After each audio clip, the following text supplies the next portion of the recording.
And last week, Rochelle asked me, what is the title so that I can have that ready?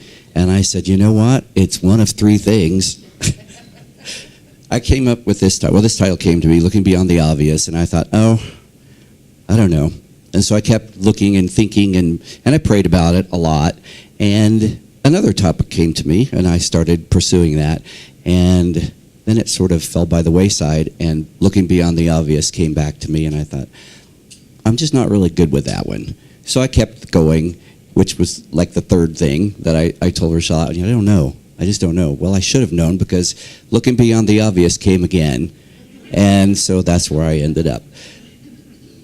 However, as I prepared, and I thought a lot about it, and then I started typing things, and everything changed. And then everything ended up looking beyond the obvious. And this morning, when I was sitting here today, I came early and found a place to sit away from everyone just to go through all my notes again. And if you look at my notes, there's probably more things that I put on there and changed than what I started with. But it's still about looking beyond the obvious. I know why I kept coming back to that. And some of the things that are in here, that were put in here, because the music that we had this morning is exactly what I'm talking about. And I thought, that is unbelievable. But why should that be unbelievable? We know how Spirit works. We know that Spirit is in each of us, and Spirit was working here while it was working here, and it's working there. So we shouldn't be surprised. We really shouldn't. It's amazing to me how things happen. What we're going to do is look beyond the obvious with respect to others, as in public things and work things and church things. And then we're going to look beyond the obvious for ourselves. Those are my points today. When you consider going shopping and you're in public, my favorite thing to do is for the girls to go ahead and shop at the mall, and I sit on a bench and watch the parade. I watch people a lot. It's interesting. Some things I've noticed are the differences in families. Some families are walking along and having a conversation with their little children, and they're right with them holding hands. Other families are walking, and then you don't realize they have children until they are so far behind, you think, oh my gosh, who's watching them? It's a big difference. A big difference. Then there are the teenagers that walk by. The girls come in groups, and it's always entertaining. And then there are the guys that come along. They are equally entertaining. You think girls are the ones that act, but the guys do too. It's funny. They don't realize it, but it's fun to watch. And then there are the trips to Walmart. And it's a kind of a different clientele. And of course, you can't help yourself but watching people. And a lot of times you see things, haircuts, clothing, and things, and you're thinking, what were they thinking? And sometimes when you watch other people watch those people, it's interesting because some people really don't hide their shock very well, because you can see. And I'm thinking, follow the line of gaze. Oh, okay. It's very interesting. Very interesting. I think that what we keep in mind, or what we should, is that we don't know the path that they walk. We know that there are some things going that we certainly wouldn't do, or we might not think we should do. But you never know. You never know. And stories from the Bible come to mind when I think about those things. Like when Jesus was in the temple, and the lead teachers, and the Pharisees brought the woman who had been caught in adultery, and they came to him and said, this woman was caught in adultery. According to the law, we need to stone her. What do you say? Well, obviously, he knew they were trying to get him to say something that would trap him. So he bent down and started writing something in the dirt. And they continued to press, what are we going to do? What do you say we should do? So he stood up and he looked at them and he said, anyone here who is without sin may cast the first stone. And then he bent right back down and started writing in the dirt again.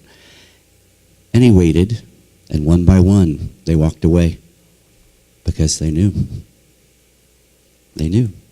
And then he looked up and said, woman, where are the men who were going to condemn you? And she said, they're gone. And so what did he say?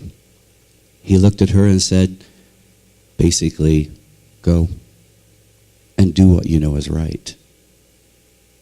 No condemnation, no judgment. He looked beyond the obvious. He saw what she needed to hear.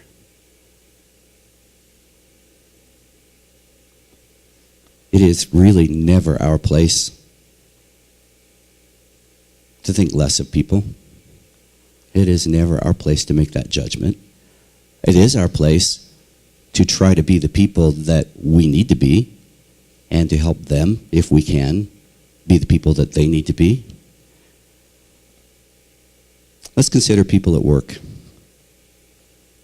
There are those people at work who are always on an even keel.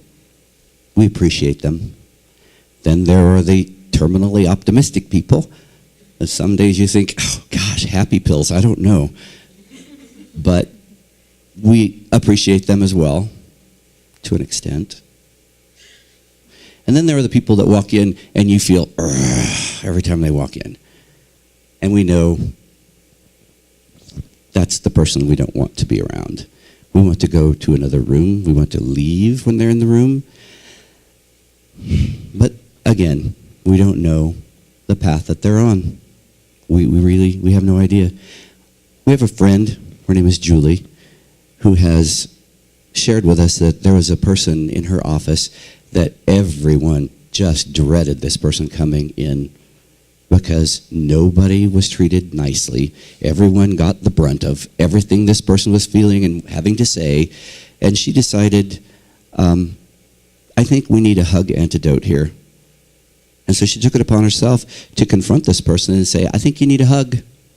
Of course, the person was stiff as a board, but she hugged her. And then she came back the next day and hugged her again. And the next day. And a few days later, she didn't do it. And the person came to her and said, I'm here for my hug. She made the change. And since then, she said she's been a joy to work with. There are days that are a little less joyful, but she still is there and she hugs her. And it's been a big change, huge change in demeanor. Well, for us, my family, as educators, we don't know everything that's going on in the lives of the fellow teachers or the students that we come into contact with.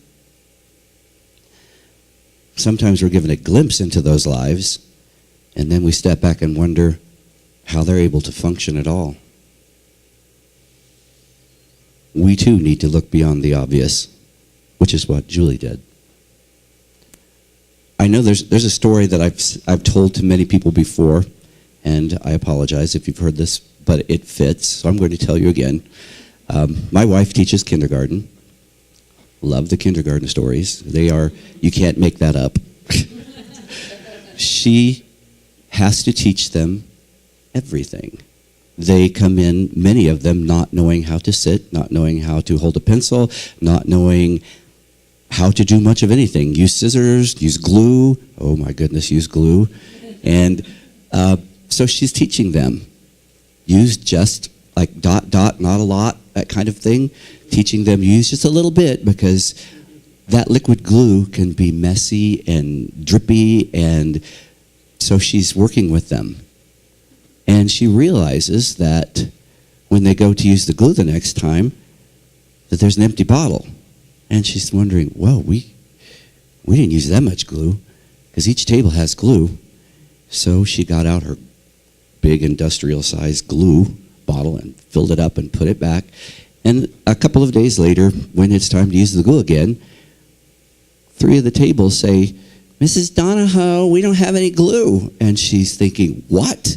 They were all full. So, looking beyond the obvious, what's going on? Well, the sad thing is that she found a student sitting in a corner eating the glue. The student was hungry. It was filling a stomach that needed something. Looking beyond the obvious. You know, we have to be very confidential with things that have to do with school. You know, everybody has the right to privacy. So when things happen, we don't always share things with even the teachers sometimes, because it's something that we know we need to just be confidential about. So we have some teachers who have been very unhappy with tardy children, thinking, why are they never here? This family just always shows up late. And when they finally come and they are making a big stink about it, saying, we need something's got to change, then we have to take them aside and say, you know, that family has been brought to school by the police this whole week because they don't know who's going to come pick them up. They don't know where they're going to be every night. They're tardy, and it's beyond their control. Looking beyond the obvious. We have to be there. We have to think about it. I had a student who was usually an even-keel student, always wanted to be there, and one day he showed up and could not focus. He was here and there and up and down and back and forth and couldn't do anything. And I thought, wow, this is not right.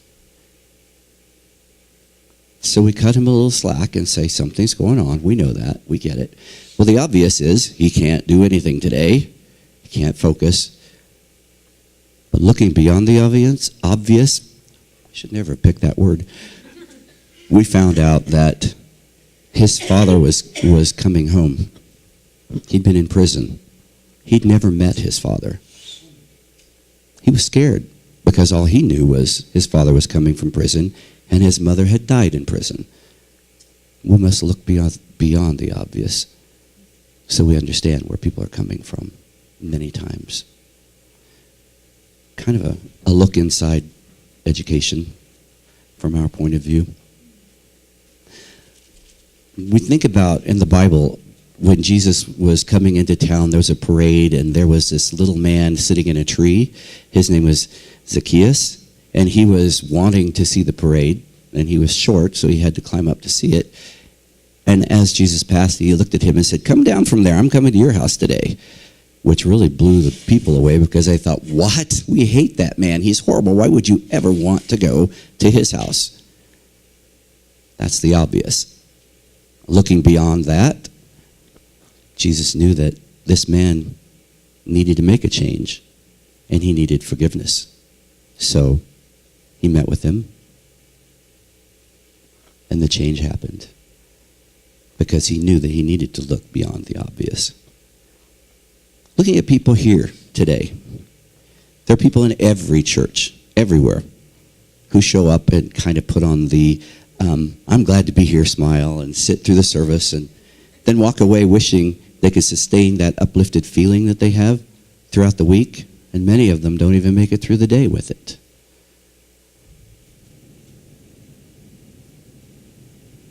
But we're here, and we're happy to be here, and we know that Spirit is working in our lives.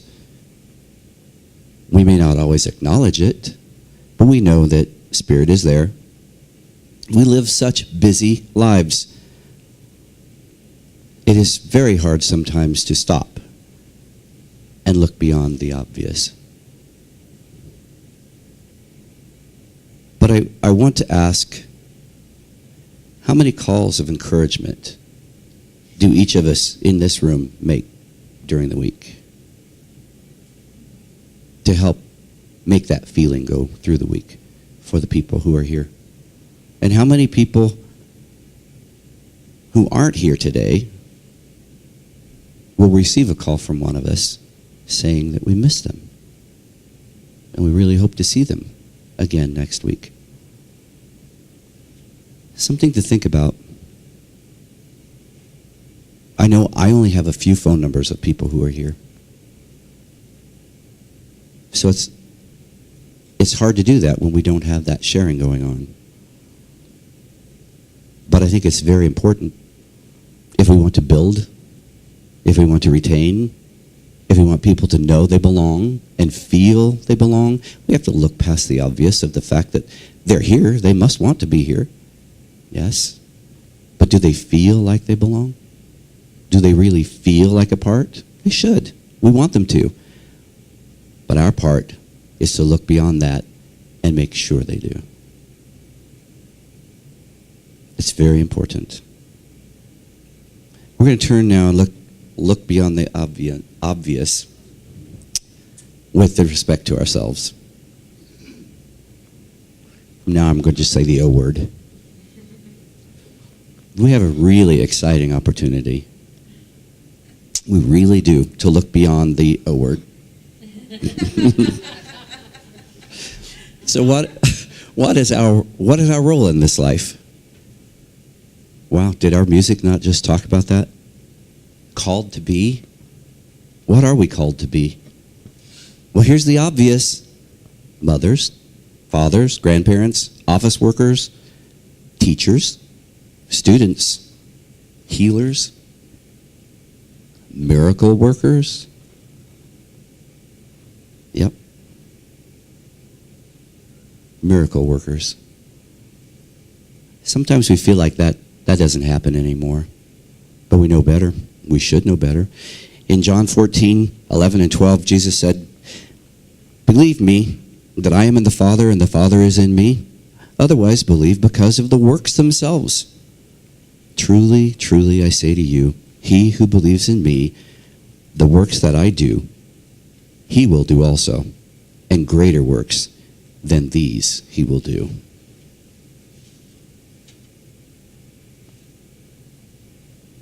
Believe in me.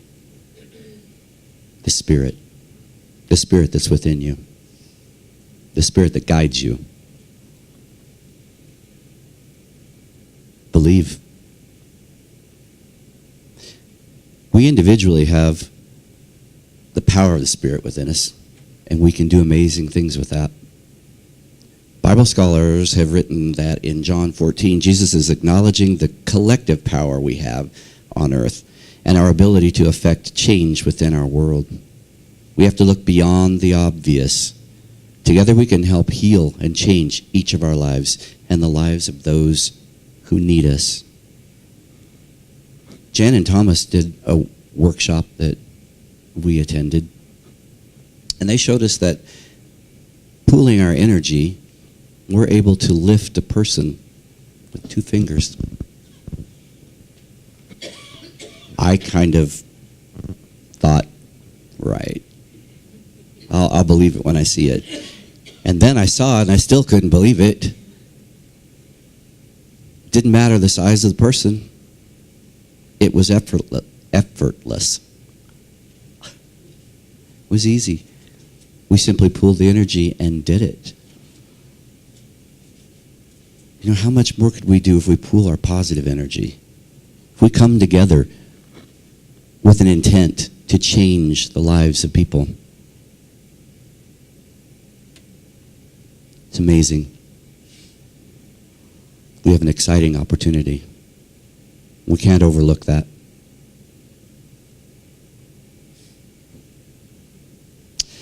I would like to read a word of the day that struck me when I was last month, when I was still thinking about what I was going to write. It was from last month. It was called Inspire. I want to read that to you because it fits today. The affirmation was, "Spirit inspires me in new ways." Inspiration comes through many channels. People I meet, places I visit, words and pictures that stir my heart and spirit. When I am inspired, I feel new energy and connect to something bigger than myself. I aspire to reach new heights and achieve goals I may not have imagined possible. Inspiration is always within reach. In quiet moments, I tap into my source, which fills me with divine ideas and encourages me in new directions. I am confident and excited about the possibilities ahead. With God as my guide, I am motivated to grow beyond my self-imposed limits and to claim my happiness and be of service to others. I respond to Spirit's call with confidence and joy. We simply must look beyond the obvious. Now, God's given each one of us spiritual gifts. We know that. Some that have never fully been tapped into. I want you to consider looking beyond the obvious to see how you were meant to make this world a better place. There's a lot out there, and there's a lot in here. I'd like to close today with a few of the words from Michael Jackson's song called "The Man in the Mirror." It's got some sound advice when you think about it. It says, I'm starting with the man in the mirror. I'm asking him to change his ways. And no message could have been any clearer.